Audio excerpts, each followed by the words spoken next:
It's time for the Brouhaha Sports Show. Brouhaha Sports with award-winning sports writer Dale McKee and co-host Marshall Wood. Talking sports with the legends of the game and famous sports personalities. Brouhaha! Now to Marshall and Dale with tonight's guest.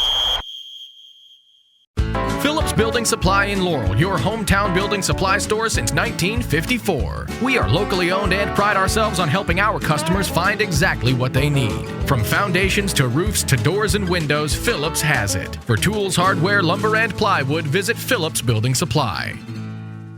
Good evening, everyone, and welcome. Yeah, you guessed it.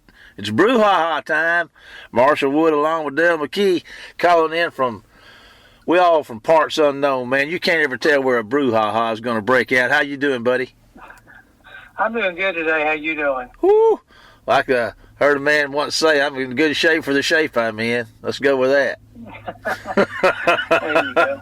At least it's not gloom, despair, and agony on me. I agree with you. I'll tell you what, there is a little gloom, despair, and agony around, but let's save that for a little bit. And let's get off in our customary start here and see if you can't bring us up to date on what's going on sidelines. Well, it was a very interesting weekend in college football. That was most of the story, and then we just have the American League and National League. We got the Final Four in that. So that was kind of the big news in the sports world. And of course, in Mississippi, of course, we had the sad tragedies over the weekend of the shootings in the various parts based on homecoming games. People coming back for homecoming. It wasn't the actual homecoming game itself. It was reunions, and people getting a little out of hand, and most of them happen in smaller schools that probably don't have the security that larger schools have, and so we want to be in prayer for those and that lost loved ones in this meaningless, and just pray for our state and just have to find a way to stop this uncalled shootings and in these communities, because it seemed to be getting out of hand a little bit, Yeah, I'm looking at a headline here on WLOX TV, said at least 9 dead across Mississippi after 5 shooting this weekend in Leland, Rolling Fork, Jackson State University, Alcorn State University, and Heidelberg. I mean, we've had our trouble here, in Wayne County. But I tell you what, this right here has gone to another level, man. I don't know. I was looking at something on the Sports Talk board, and there's a guy right here, just for discussion's sake. This is a discussion show. And this guy posted about some his interpretations of the Mississippi High School Activity Association rules. He quoted page 44 of the handbook and talking about spectator or fan shooters. This is what can happen to the school, and you're talking about Heidelberg.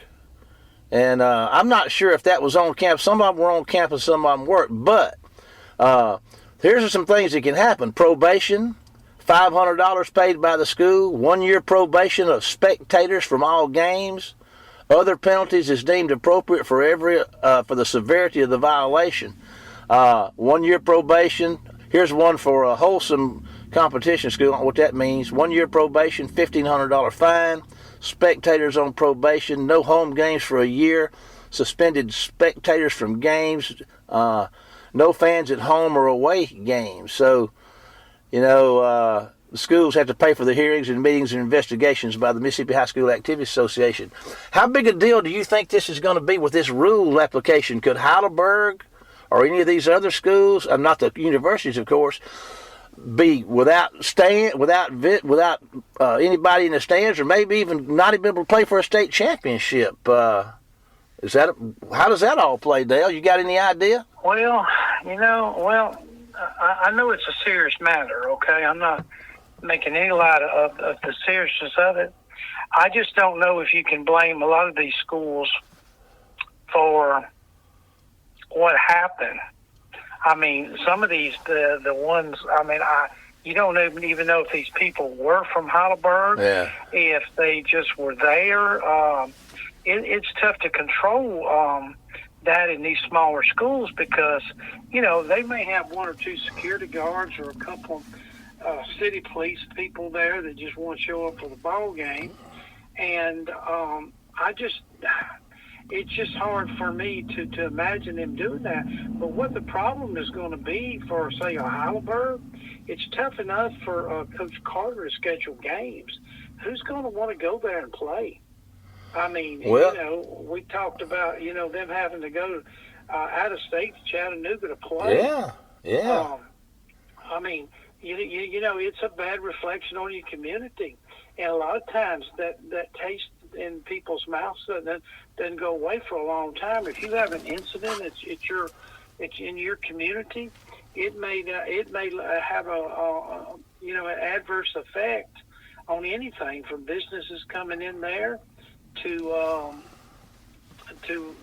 scheduling opponents for your school teams. It's just a sad situation, really. But Dale, you have to, I do know that,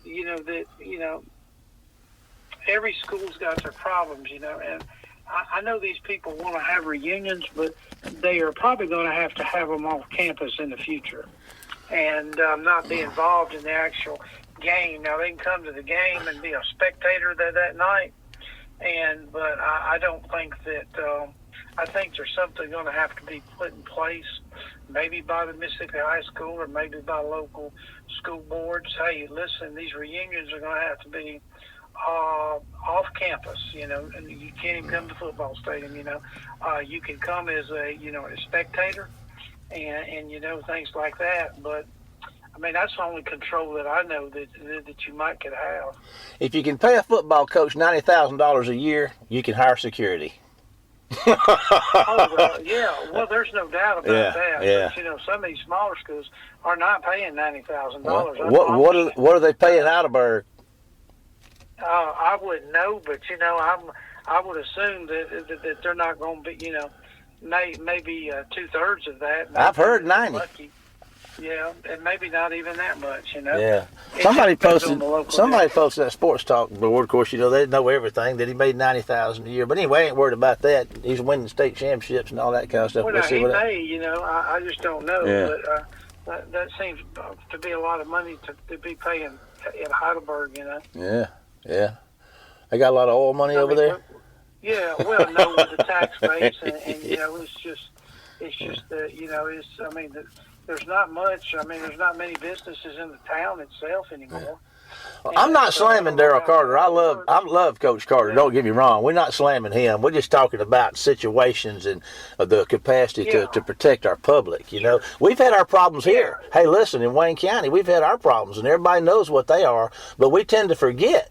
Somewhere about 2018 or 19, when Laurel was coming to town, there was threats, and we couldn't let but 200 people into the stadium, and we had drones flying all over the place. Do you remember that? I do. Yeah. When was that, Dale? Well, we don't play Laurel anymore. Yeah, I know. It was, but when was it? 2018 or 19? Yeah. Yeah. Yeah, I remember that game, and it was always, when our fans went to Laurel, it was almost a sellout crowd over in Watkins Stadium. And, then the next year they come back here and we expect a large crowd and nobody shows up. Well, they weren't allowed. Yeah. I don't even believe the cheerleaders showed up that night, which I don't really blame the parents. They weren't allowed to come, were they, Dale? Yeah. I wasn't sure about that. They were not allowed. Yeah. Yeah, I think they only let 200 people in the stadium that night. But anyway, I tell you what's a sad state of affairs, Dale. Around the country, around the state of Mississippi. And of course, I don't know if we've got a corner on that market, but we surely got a good share of it after this past weekend. But let's don't beat that up too much. We can find something good to talk about. Yeah, let's get something positive. Okay, we had a good weekend in college football, I know, in the state, so we can talk about that after break or before break, or when you want to do that. I'll tell you what, let's do. Let's take us a little break to hear from our sponsor, and then we'll do that, and Dale and I'll be right back after this one commercial break. Phillips Building Supply in Laurel, your hometown building supply store since 1954. We are locally owned and pride ourselves on helping our customers find exactly what they need. From foundations to roofs to doors and windows, Phillips has it. For tools, hardware, lumber, and plywood, visit Phillips Building Supply. Welcome back, everybody. Got a little brouhaha going on here this morning. This evening. It's always good to have you. Let's see, Dale, let's talk about some of the football stuff. You got about the Mississippi football teams, what's going on around here this weekend. It's kind of it was a pretty exciting weekend, always is, for Mississippi football. Well, the teams that played, all of them won except for one. Yeah. And that was Mississippi Valley, but the rest of them, Alcorn won their first game, and Jackson State won a thriller over probably their number one opponent in the SWAC. Yeah. I believe it was Alabama State. They beat them 38-34, and it must have been an exciting game. Jackson State had 2 goal line stands, and one of them in the final seconds. Wow. And the Jackson State actually scored with 50 seconds to go, and I think Alabama State ran all the way back down the field and was threatening to score when the game ended. And so, the Morgan kid, the quarterback up there from Canton, he had another great game, threw 5 touchdown passes for Jackson State, and so they're having so they keep winning, and they're going to be off this week because guess where they get to go the following week? They get to go to Las Vegas. Hot diggity play dog. Grambling at Lake Stadium. So that's going to be a treat for their fans, and wow. And for the people out west that want to see some good SWAC football. Yes, sir. And so, of course, Las Vegas has got their own pretty good team. UNLV, coached by Dan Mullen, is 6-0. You know what? 6-0. I knew Mullen was out there, but I've lost sight of the fact that he was 6-0. Man, they're running Rebels getting it done, aren't they? Yeah, but unfortunately, so far they've only played winless teams. Yeah. But they're going to have a pretty good challenge this week. They go to Boise State. Yeah. That's pretty good. And our buddy's been on our show a few times from Laurel. Keem Davis is a defensive back coach there. Yeah. So they're having a great year. So I try to keep up with Dandy Dan and Akeem and see how they're doing each week. And they won a thrill the other night. They beat Air Force 51-48. Wow. And on the last play of the game, they were down by 3 points, and their quarterback ran 19 yards for a touchdown. Man. On the last play of the game, got out of the pocket and ran 19 yards. That is, that's phenomenal to take a chance and try to run 20 yards. and he made it. Got it done. That was another. But Ole Miss had not one of their better performances of the year. I would have to rate that up there with the first half against Kentucky, but they managed to win. That's what matters. And that's the big thing. You're not going to play at your highest level each week. It wasn't like getting up for LSU or in Arkansas. You just had to play them as they come. And Kiffin really didn't like the off week last week. He said they were ready to roll on after the LSU game. Yeah. And of course, his quarterback Trinidad, he didn't have his. He missed a lot of open receivers, but he still had a decent game, but just not like he has had. Kiffin was a little mad about his red zone offense and the student section not showing up for the game. He was real disappointed in that. Yeah. And so, Ole Miss fans need to learn that you need to have your fannies in the seats every game, especially at home. Yeah. Because if you want to keep a good coach and a good staff and some good players, they like to play before sellout crowds. Oh, yeah. And so, that's why a lot of these folks go to an Alabama or a Tennessee or a Texas A&M or Texas, Georgia. They know that Florida, they know they're going to get a sellout crowd for every ball game. Let me ask you a question. Gators sell out every game, and they're not having a really great year this year. Yeah. And so, that's the thing. If you want to have a great team, you got to support them. Yeah, Ole Miss off to a good start. They've won some. They won one that they should have won. You know, it ain't always pretty, but you got to win them. You know, and they got that done. Yeah. I want to ask you something. I watched Austin Simmons on the sideline a little bit, man. He's pacing that sideline. You reckon, I mean, there's no way in the world you can't pull Trinidad out. I mean, what do you do? What's that situation in your mind? How's that going to play out? Simmons going to stick around? And, you know, watch this. Trinidad's only got 1 year, right?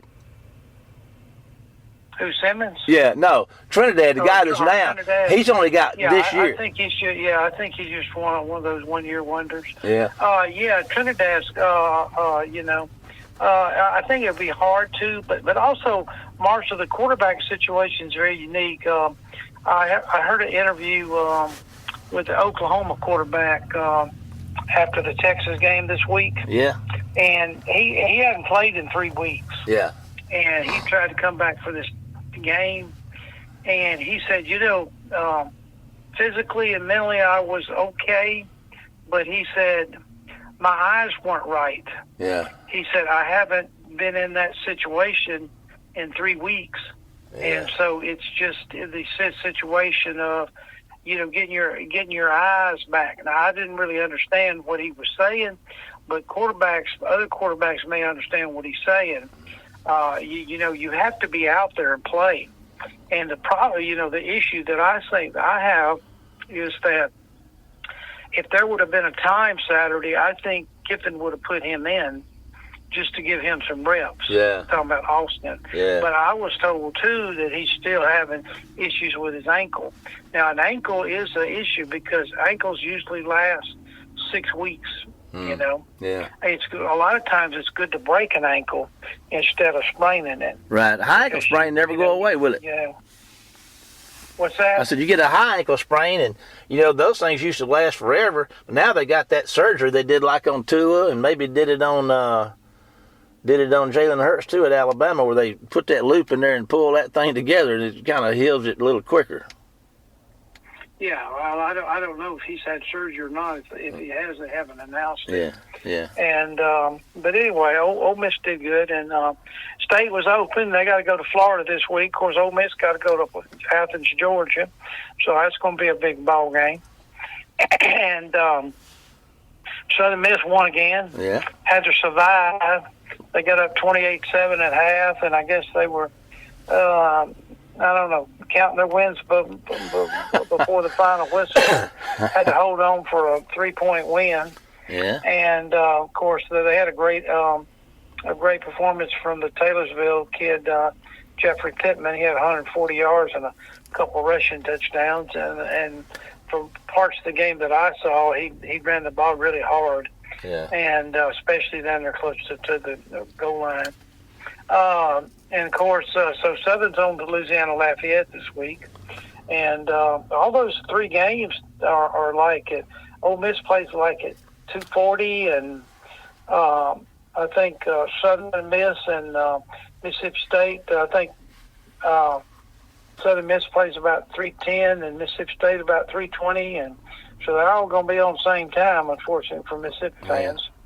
And and in the SWAC, of course, I said Jackson State won, Alcorn won, and, of course, Valley lost. So that's in Belhaven, Delta State, Belhaven and Millsaps won. Uh-huh.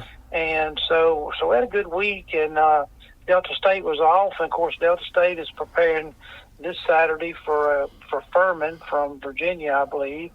And Delta State's like 5-1, but they are celebrating their 25th anniversary of their only national football champion. And that was the team from 2000. Yeah. And they'll be up on campus this week, and they'll be honoring them.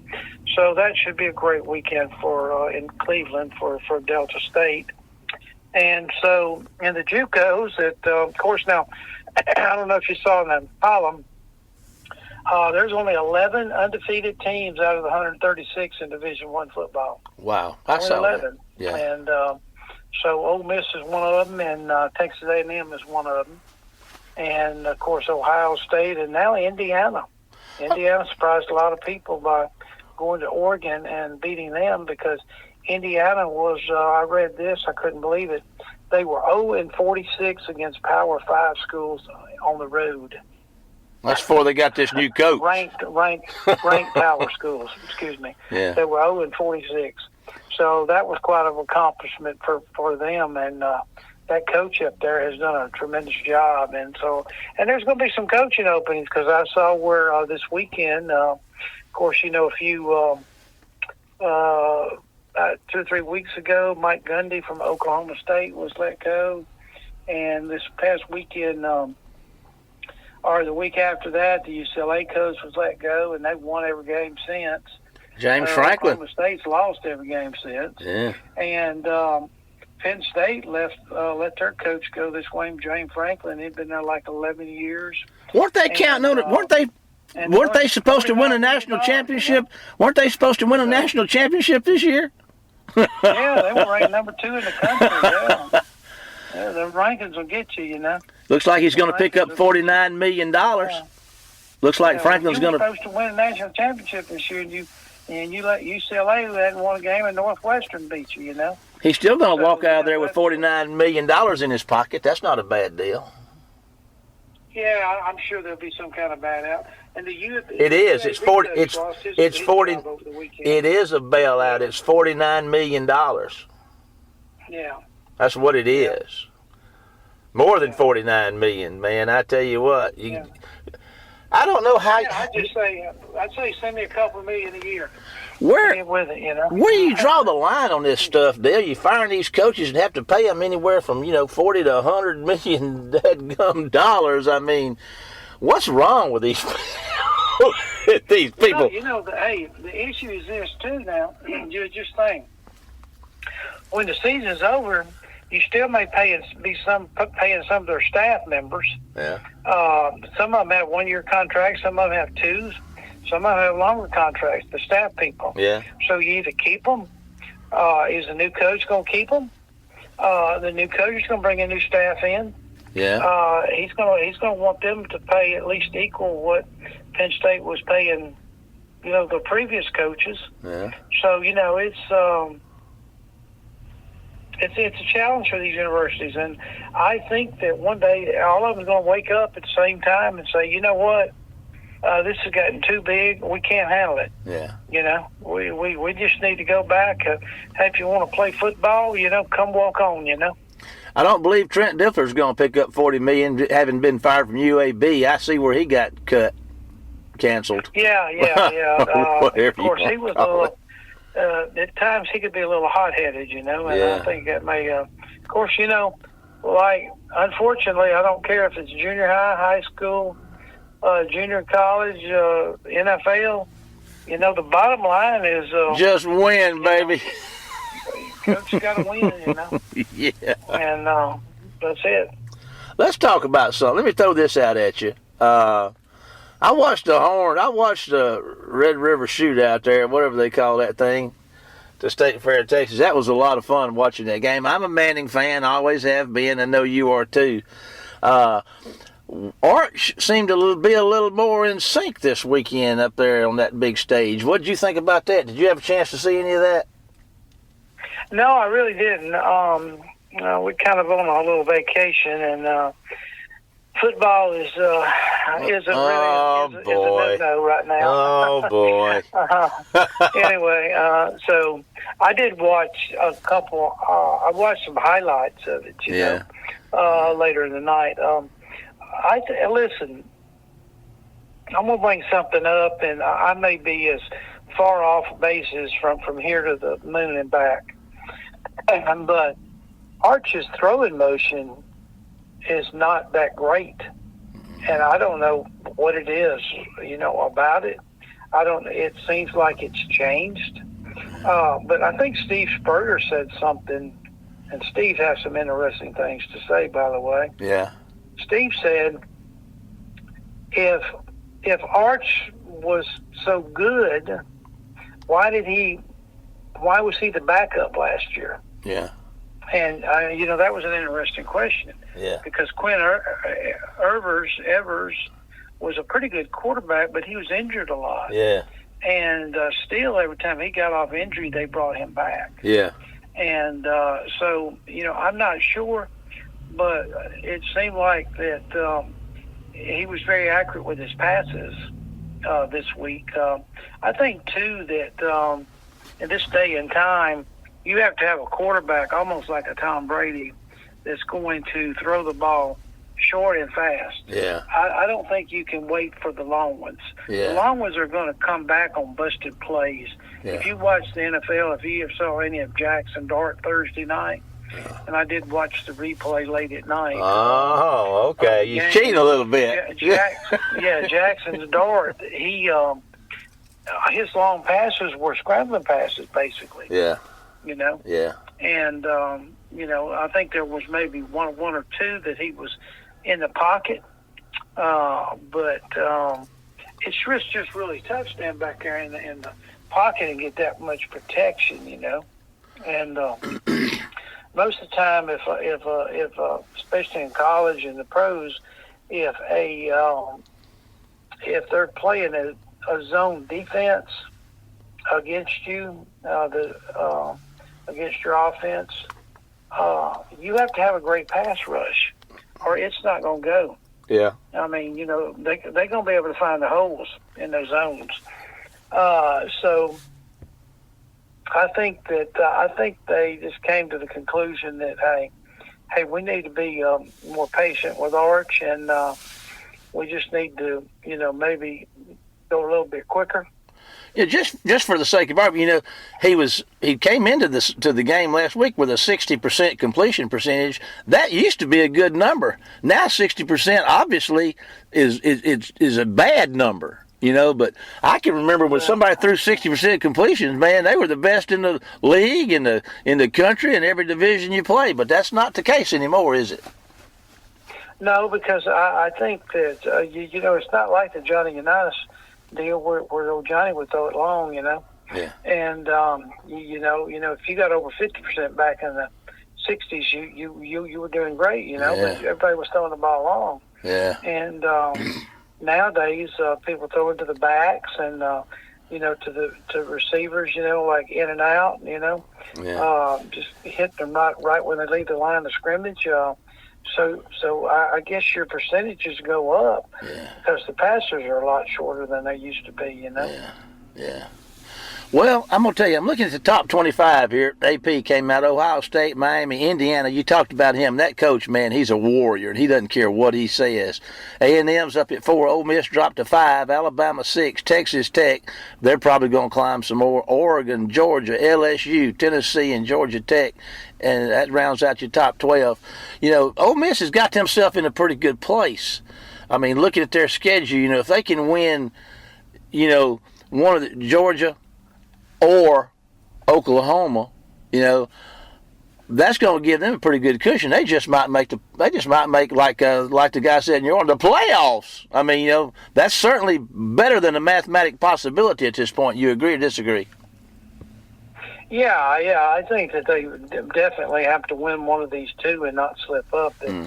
Against, I think after they play that, I see they played 6 games, and they got 6 left.